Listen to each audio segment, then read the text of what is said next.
يرفع الله الذين آمنوا منكم والذين أوتوا العلم درجات والله بما تعملون خبير. Metode Al-Bidayah, jembatan ngaji kitab kuning untuk para pemula.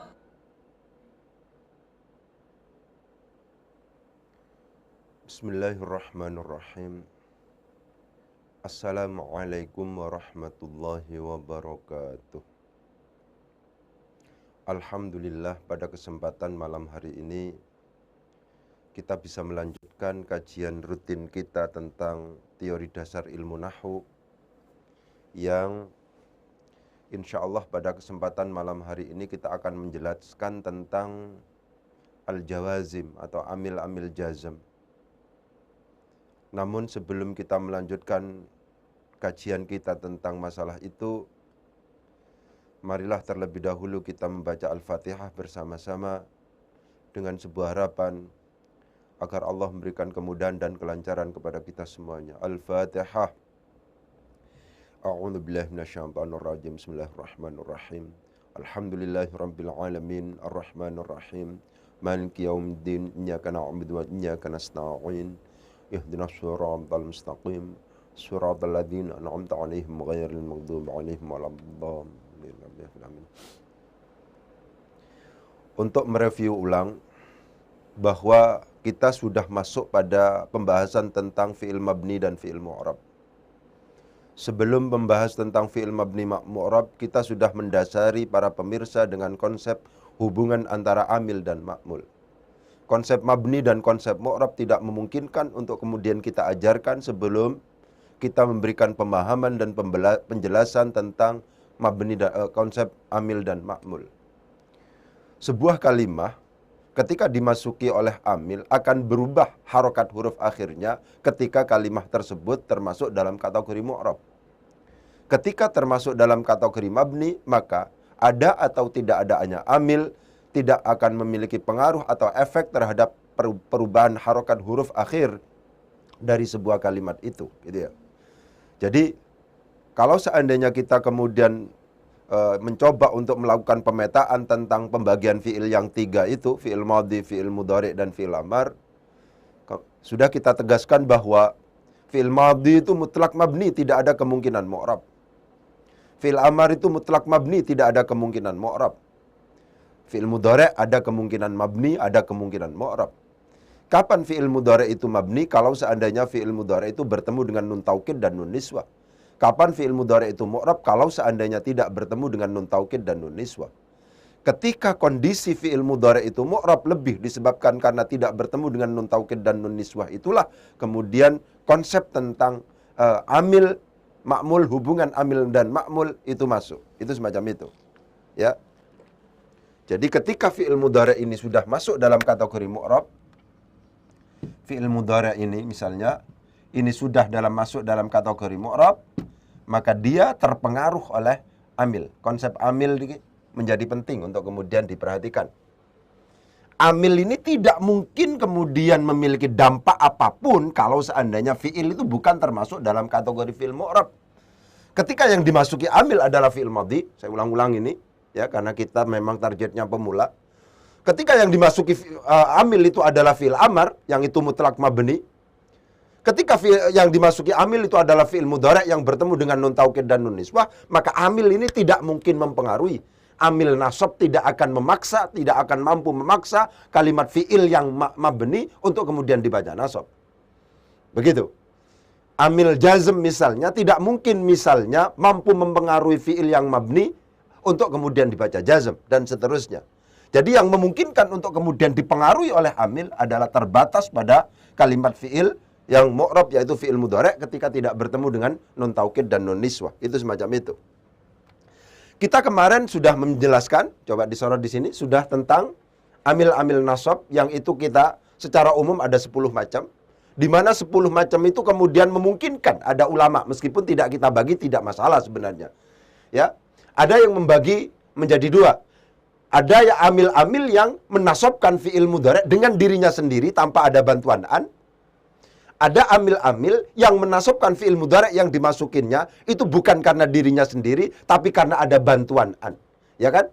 Amil yang menasobkan fi'il mudhari' dengan dirinya sendiri itu ada an, ada lan, ada idzan, ada kai. Itu ada 4 itu. Sedangkan amil yang menasobkan fi'il mudhari' yang karena bantuan an yang tersimpan di dalamnya itu adalah lamukai, lamul juhud, hatta, jawabun bil fa, jawabun bil wawi, au, dan seterusnya ini ya, yang masuk dalam kategori di skema ini gitu ya. Kemarin kita sudah tegaskan bagaimana kita, karena memang tulisannya sama, bagaimana membedakan antara lamukai, lamut ta'lil dengan lam juhud. Itu sudah kita jelaskan kemarin bahwa lamukai atau lamut ta'lil itu yang memiliki arti alasan itu tidak didahului oleh kana yang dinafikan, kana manfi. Kalau seandainya lam yang dikasroh yang masuk pada fi'il mudhari' yang kemudian menasobkan itu kemudian didahului oleh kana manfi, wa ma kana Allahu liyu'adzibahum wa ma kana Allahu liyu'adzibahum. Kata-kata liyu'adzibahum, lamnya di sini disebut sebagai lam juhud, lebih disebabkan karena ini didahului oleh kana manfi. Ini kemarin sudah kita jelaskan. Sekarang kita masuk pada al-jawazim atau awamilul jazmi. Ya. Gitu. Kita masuk pada awamilul jazmi sekarang. Ya, sorot ke sini. Awamilul jazmi. Amil-amil jazm, amil-amil yang menjazmkan. Fi'il mudhari' kalau seandainya dimasuki oleh awamilul jazmi ini, ketika ini berkategori mu'rab, lagi-lagi harus ditegaskan bahwa amil-amil itu hanya bisa berpengaruh pada fi'il yang mu'rab. Fi'il mudhari' yang mu'rab apabila dimasuki amil jazm, maka dia akan berhukum jazm. Ya. Itu semacam itu. Secara umum bisa dipastikan ya bahwa awamilul jazmi ini ada 2 macam. Ada yang yajzimu atau tajzimu fi'lan mudhari'an wahidan, fi'lan mudhari'an wahidan, mudhari'an wahidan. Ada yang yajzimu atau tajzimu fi'laini mudhari'aini, fi'laini mudhari'aini. Begitu. Ya, di sini dikatakan ini skemanya begitu. Secara umum ada 18 sebagaimana yang sering kita katakan. Ada lam, itu termasuk amil jazm. Lamma, itu adalah termasuk amil jazm. Alam merupakan gabungan dari hamzah istifham dan lam. Alamma merupakan gabungan dari hamzah istifham dan lamma. Ada lamul amri wad du'a, gitu ya. Ada la fin nahyi wad du'a, gitu. 1, 2, 3, 4, 5, 6, 7, 8, 9, 10, 11, 12, 13, 14, 15, 16, 17, 18. Ya, secara umum itu semacam itulah ya. Ada ya ini ya, nanti dihitung sendiri gitu ya. Itu semacam itu. Lah, secara umum yang namanya amil jazm itu dibagi menjadi 2. Ada yang menjazmkan hanya fi'il mudhari' 1, ada yang menjazmkan fi'il mudhari' 2. Yang pertama disebut sebagai fi'il syarat, yang kedua disebut sebagai fi'il jawab. Itu begitu. Yang pertama disebut sebagai fi'il syarat, yang kedua disebut sebagai fi'il jawab. Ini kalau seandainya menjazmkan 2 fi'il mudhari'. Akan saya jelaskan misalnya. Ya, jadi kategorinya ada 2. Ada yang amil jazm itu menjazmkan fi'il mudhari' 1 fi'il mudhari' saja. Ada yang fi'il mudhari' itu menjazmkan 2 fi'il mudhari'. Pengaruhnya tidak hanya pada 1 fi'il mudhari', tapi pengaruhnya pada 2 fi'il mudhari'. Fi'il yang pertama disebut sebagai fi'il syarat, fi'il yang kedua disebut sebagai fi'il jawab. Itu semacam itu. Ya, kita contohkan sekarang. Jadi penting untuk ditegaskan. Dalam konteks al-jawazim, dalam konteks amil jazm, maka para ulama membaginya menjadi 2. Ini diperhatikan, karena ini pada akhirnya para pemula akan ketemu dengan istilah itu. Ada yang amil jazm yang menjazmkan hanya 1 fi'il mudhari'. Ada yang amil jazm yang menjazmkan 2 fi'il mudhari'. 2 fi'il mudhari' itu, fi'il mudhari' yang pertama disebut sebagai fi'il syarat, fi'il mudhari' yang kedua disebut sebagai fi'il jawab. Itu semacam itu. Itu sama-sama dijazmkan. Ya, contohnya sekarang yang ini termasuk dalam kategori yang menjazmkan 1 fi'il mudhari'. Ada lam, ada lamma, ada alam, ada alamma, ada lamul amri wad du'a, ada la fin nahyi wad du'a. Itu semacam itu. Ya. Coba kita contohkan misalnya. Kata-katanya adalah Lam yadrib Zaidun misalnya. Lam yadrib Zaidun. Kita analisis dulu sekarang. Yadrib. Yadrib termasuk dalam kategori fi'il mudhari'. Oke. Ini fi'il mudhari'. Karena fi'il mudhari' memungkinkan dia untuk mabni, memungkinkan dia untuk mu'rab. Fi'il mudhari' di sini yang mu'rab. Kenapa? Karena kebetulan yadrib di sini adalah termasuk dalam kategori fi'il mudhari' yang tidak bertemu dengan nun taukid dan nun niswah, berarti mu'rab. Ketika mu'rab memungkinkan pada akhirnya ini dibaca rofa, lagi-lagi begitu, ini dibaca nasab, ini dibaca jazm. Ya, seperti itu. Ya. Untuk lam yadrib ini yang dibaca jazm. Kenapa kok kemudian dibaca jazm? Karena kebetulan di sini dimasuki oleh lam. Lam di sini adalah jazim, amil yang menjazmkan. Karena di sini termasuk dalam kategori fi'il mudhari' yang mu'rab dan kemudian dimasuki oleh lam sebagai amil jazm, maka di sini yadrib di sini itu termasuk dalam kategori yang diberhukum jazm. Oleh sebab itu di sini disukun. Ya. Nanti jenengan akan berhadapan dengan jazm itu ada 3 macam. Tanda jazm itu ada 3 macam atau di sini ya. Alamat jazm. Nanti alamat jazm itu ada 3 macam. Ada yang dengan menggunakan sukun, ada yang dengan menggunakan hadfu harfil illati, ya. Ada yang menggunakan hadfun nun. Tergantung. Ini misalnya lam yadrib. Ini sukun. Kalau hadfu harfil illati misalnya lam yarmi. Begini. Asalnya yarmi, ada ininya. Ini nih yang dibuang. Ya. Kemudian ada hadfun nun, misalnya lam yadribu. Begini, asalnya yadribuna, misalnya begitu. Ya. Yang paling penting adalah bahwa yadrib di sini adalah berkategori fi'il mu'rab, karena fi'il mu'rab ya, maka memungkinkan untuk kemudian dibaca rofa, memungkinkan untuk dibaca nasab, memungkinkan untuk dibaca jazm. Untuk kasus lam yadrib di sini, karena kebetulan dimasuki amil jazm, maka fi'il mudhari' yang mu'rab ini itu harus dibaca jazm, berhukum jazm. Jazmnya di sini dengan menggunakan sukun lebih disebabkan karena fi'il mudhari' ini termasuk dalam kategori sahihul akhir walam yattasil bi akhirhi syai'un. Huruf akhirnya dalam hal ini ba, lam fi'ilnya itu berupa huruf sahih walam yattasil bi akhirih syai'un, dan tidak bertemu dengan sesuatu, apakah itu alif tathniyah, waw jama', ya muannatsah mukhatabah, nun taukid dan nun niswah. Itu semacam itu. Jadi lam yadrib Zaidun. Lam yadrib tidak memukul siapa? Zaidun Zaid. Lam yadrib tidak memukul siapa? Zaidun Zaid. Itu semacam itu. Ya. Jadi saya kepingin menjelaskan tentang lam di sini, Jadi kalau seandainya tentang lam.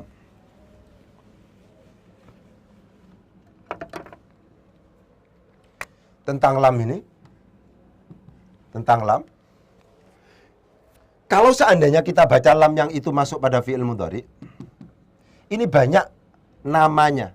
Yang pertama dia huruf nafi. Yang kedua dia itu huruf jazm. Yang ketiga dia itu adalah huruf qalb. Lam itu kategorinya ada 3 huruf ini. Disebut sebagai huruf nafi karena artinya menafikan, tidak. Disebut sebagai huruf jazm karena dia berdampak menjazmkan fi'il mudhari' mu'rab yang dimasukinya, ya. Majzum akhirnya. Ya. Disebut huruf qalb karena fi'il mudhari' yang dimasuki lam ini zamannya tidak lagi zaman hal atau istiqbal, tapi berzaman madhi. Qalb itu adalah merubah zaman mudhari' yang dimasukinya menjadi zaman madhi. Zaman fi'il mudhari' itu biasanya 2. Ada istiqbal, akan, ada hal sedang. Tapi kalau seandainya sudah dimasuki lam, maka zamannya menjadi zaman madhi. Diperhatikan lagi, yang paling penting dalam konteks lam ini memiliki kajian khusus gitu ya. Lam di sini ada 3 nama. Ada disebut sebagai huruf nafi, ada disebut sebagai huruf jazm, ada disebut sebagai huruf qalb. Disebut huruf nafi karena berarti tidak. Disebut huruf jazm karena pada akhirnya berdampak menjazmkan fi'il mudhari' yang dimasukinya. Disebut sebagai huruf qalb karena pada akhirnya fi'il mudhari' yang dimasuki yang awalnya dia berzaman hal atau istiqbal, ada 2 zaman, sehingga setelah dimasuki lam menjadi berzaman madhi. Ini penting untuk kemudian diketahui oleh para pemula. Apa yang dimaksud dengan huruf qalb itu? Maksudnya huruf qalb itu maksudnya dia mampu merubah zaman fi'il mudhari' yang dimasukinya, yaitu fi'il mudhari' itu awalnya zamannya hal atau sedang, istiqbal atau akan, menjadi zaman madhi. Dalam konteks tertentu pemahaman seperti ini itu harus diketahui. Saya memiliki obsesi, pokoknya pemirsa kalau seandainya terus menyimak akan sedikit demi sedikit pada akhirnya kenal istilah-istilah yang memang nyata ada di dalam konteks kajian ilmu nahwu. Itu semacam itu. Termasuk yang nyata ada itu adalah ini, qalb ini. Itu semacam itu. Ya. Jadi lam yadrib Zaidun. Sekarang lamma misalnya. Lamma yadhuqu yang termasuk dalam kategori yang tadi menjazmkan satu fi'il mudhari'. Lamma yadhuqu adzabal khuldi atau apa misalnya ya. Itu kurang lengkap sih. Lamma yadhuqu. Begitu. Ini kebetulan yadhuqu adalah fi'ilnya fi'il mudhari'. Dia termasuk fi'il mudhari' yang mu'rab. Kenapa kok disebut sebagai fi'il mudhari' yang mu'rab? Karena kebetulan tidak bertemu dengan nun taukid dan nun niswah. Lamma di sini adalah termasuk amil jazm, menjazmkan. Ya, diperhatikan. Lamma itu bisa jadi merupakan amil jazm, tapi kalau masuk pada fi'il madhi, dia bukan berarti amil jazm, tapi dia syarat. Ya, ketika artinya. Kalau ini artinya belum. Jadi kudu didelok. Harus dilihat terlebih dahulu. Ya, lamma ini masuk pada fi'il apa? Dia menjazmkan atau tidak. Kenyataannya di sini ada hadfu harfil illati. Hadfun nun. Karena kebetulan di sini fi'il mudhari'nya termasuk dalam kategori al-af'alul khamsah. Ini ada waw jamaknya di sini. Ini waw jamak ini. Yadhuquna, lamma yadhuquna. Itu semacam itu, ya. Jadi ini termasuk juga yang berkategori amil jazm yang menjazmkan satu fi'il mudhari'. Amil jazm yang menjazmkan satu fi'il mudhari', ya. Saya akan lompat untuk memberikan gambaran, khawatir nanti waktunya yang masih nggak nutut misalnya. Ya. Untuk menggambarkan bagaimana tentang yang menjazmkan dua fi'il mudhari'. Misalnya ini. In yakum. In yakum Zaidun yakum Umaru. Ini in amil jazm termasuk dalam kategori yang tajzimu fi'laini mudhari'aini. Gitu, ya. Ini adalah fi'il mudhari' majzum yang pertama yang kemudian kita sebut sebagai syarat. Ini adalah fi'il mudhari' majzum yang kedua yang kita sebut sebagai jawab. Jadi pengaruh in di sini tidak hanya pada yakum, akan tetapi juga berpengaruh pada yakum yang kedua. Ya kan? Saya ulangi lagi. In di sini termasuk dalam kategori amil jazm yang menjazmkan dua fi'il mudhari'. Fi'il mudhari' yang pertama adalah yakum, fi'il mudhari' yang kedua adalah ini. Fi'il mudhari' yang pertama itu disebut sebagai fi'il syarat, fi'il mudhari' yang kedua disebut sebagai jawab syarat. Iyakum jika berdiri, siapa yang berdiri? Zaidun Zaid. Yakum maka berdiri, maka. Kata-katanya adalah maka. Ya. Iyakum jika berdiri, siapa Zaidun Zaid? Yakum maka berdiri, siapa? Umaru atau Amrun, Umaru kalau ini ya. Umaru, Umar. Diperhatikan. In termasuk dalam kategori ambil jazm yang tajzimu fi'laini mudhari'aini, yang menjazmkan dua fi'il mudhari' dua. Ya kan? Mana fi'il mudhari' yang pertama? Yakum yang pertama ini. Yang kedua ini. Itu semacam itu. Atau kalau seandainya kita ekstrimkan, kita rubah iyakum Zaidun misalnya. Jika Zaid berdiri misalnya yajlis misalnya. Jika yakum berdiri, siapa? Zaidun Zaid. Yajlis maka berdiri, siapa? Umaru misalnya. Nah, di sini, ya. Ini adalah merupakan fi'il syarat, fi'il yang pertama, majzum yang pertama. Ini karena in termasuk dalam kategori amil jazm yang menjazmkan fi'il mudhari', dua fi'il mudhari'. Fi'il mudhari' yang pertama yang dibaca jazm itu disebut sebagai fi'il syarat, sedangkan fi'il mudhari' yang kedua itu disebut sebagai jawab. Itu semacam itu. iyyakum Zaidun yajlis Umaru. Iyyakum Zaidun, apabila Zaid berdiri, maka ada kata-kata maka Umar berdiri. Itu semacam itu, ya.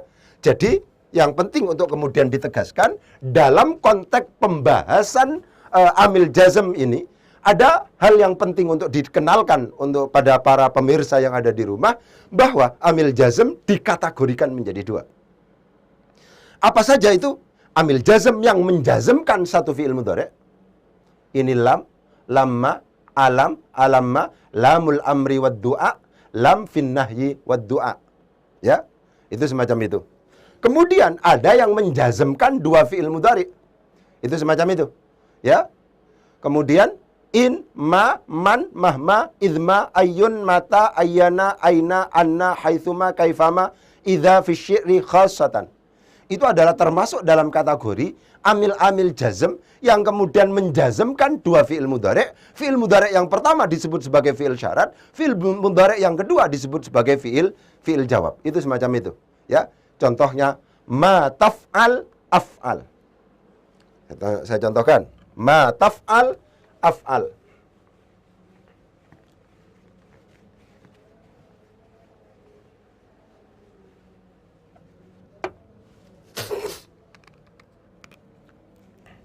Ini coba. Ma taf'al af'al. Ini disukun, ini juga disukun. Ma, jatuh nama maf'ul bih di sini, jadikan maf'ul bih. Ma akan sesuatu taf'al yang kamu lakukan. Ya, ma akan sesuatu taf'al yang kamu lakukan. Di sini berdampak. Ini namanya syarat. Tapi dampaknya ini juga berdampak pada ini. Oleh sebab itu sama-sama sukun di sini. Ini namanya fi'il syarat, ini namanya jawab syarat. Jawab syarti. Itu semacam itu. Ya. Jadi yang paling penting adalah para pemirsa memahami dengan pasti bahwa amil jazm itu ada yang dampaknya pada dua fi'il mudhari'. Tidak hanya satu fi'il mudhari'. Itu yang paling penting. Ya, ketika berdampak pada dua fi'il mudhari' itu, maka fi'il mudhari' yang pertama disebut sebagai fi'il jawab, fi'il mudhari' yang kedua disebut sebagai jawab syarti. Itu semacam itu, ya. Jadi kategorinya seperti itu. Saya kepingin menjelaskan istilah-istilah yang muncul di sini. Ada lamul amri dan doa. Ada la fin nahyi wad doa. Itu, ya. Apa bedanya kata-kata amar dan doa? Gitu ya. Itu hanya istilah sebenarnya, penting untuk kemudian disebutkan. Ada lamul amri wad du'a. Lamul amri, ya, kemudian lamud du'a. Ya, kemudian lamun nahyi, la fin nahyi wad du'a. La fin nahyi, la fid du'a. Ini yang penting untuk kemudian ditegaskan. Kata-kata amar namanya perintah. Perintah itu harus dari atas ke bawah. Atas ke bawah. Kalau yang namanya doa, ya, itu adalah dari bawah ke atas. Tapi sama persis. Ya. Misalnya kata-kata misalnya ini la takhaf. La takhaf misalnya. La, apakah nahi? Nahi itu larangan. Larangan itu berarti dari atas ke bawah. Kalau doa itu adalah permohonan sebenarnya, ya. Itu dari bawah ke atas.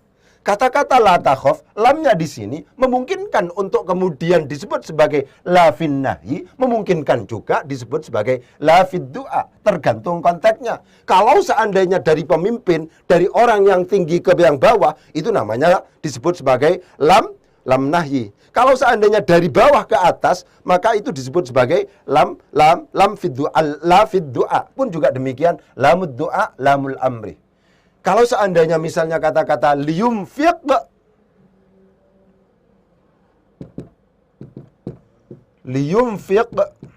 misalnya, ini lamnya ini termasuk bisa disebut sebagai lam amar, bisa disebut sebagai lam nahi. Tergantung pada apa? Tergantung pada ini konteksnya apa.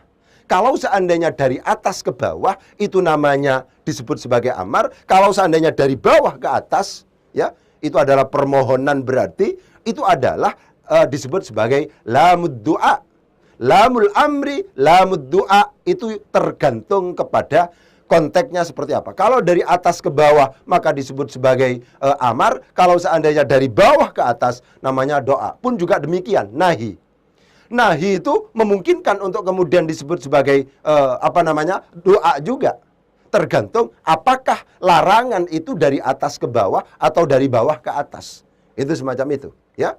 Jadi penting untuk kemudian saya tegaskan dalam konteks ini tinggal membaca sebenarnya. Yang paling penting adalah bagaimana kita mengklasifikasikan yang namanya amil jazm itu adalah, nanti mungkin akan kita ulang lagi ketika kita ngomong secara spesial, secara khusus ngomong tentang syarat gitu ya. Jadi amil nasab itu dibagi menjadi dua yang kemarin ya. Ada yang menasobkan dengan dirinya sendiri, ada yang menasobkan dengan bantuan an. Itu intinya. Amil jazm itu dibagi menjadi dua juga. Ada yang menjazmkan hanya satu fi'il mudhari, ada yang menjazmkan dua fi'il mudhari. Ketika menjazmkan dua fi'il mudhari, maka amil jazm ini berfungsi sebagai syarat. Mesti artinya tidak mungkin dianggap sempurna kalau seandainya tidak diberi kata-kata maka. Seperti yang sering saya tegaskan itu. Gitu ya. Ketika amil jazm ini juga berfungsi sebagai syarat, itu menjazmkan dua fi'il mudhari. Fi'il mudhari yang pertama itu disebut sebagai fi'il syarat, sedangkan fi'il mudhari yang kedua disebut sebagai fi'il jawab. Itu semacam itu.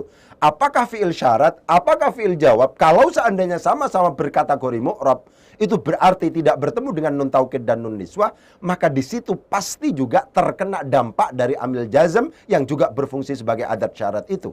Maka fungsi atau pengaruh dari amil jazm yang berfungsi sebagai syarat ini itu adalah menjazmkan dua fi'il mudhari'. Fi'il mudhari' yang pertama disebut sebagai fi'il syarat, fi'il mudhari' yang kedua disebut sebagai fi'il syarat. Itu semacam itu, ya. Yang paling penting menurut saya adanya kesadaran itu bahwa yang namanya amil nasab itu banyak, sampai ada 10 misalnya.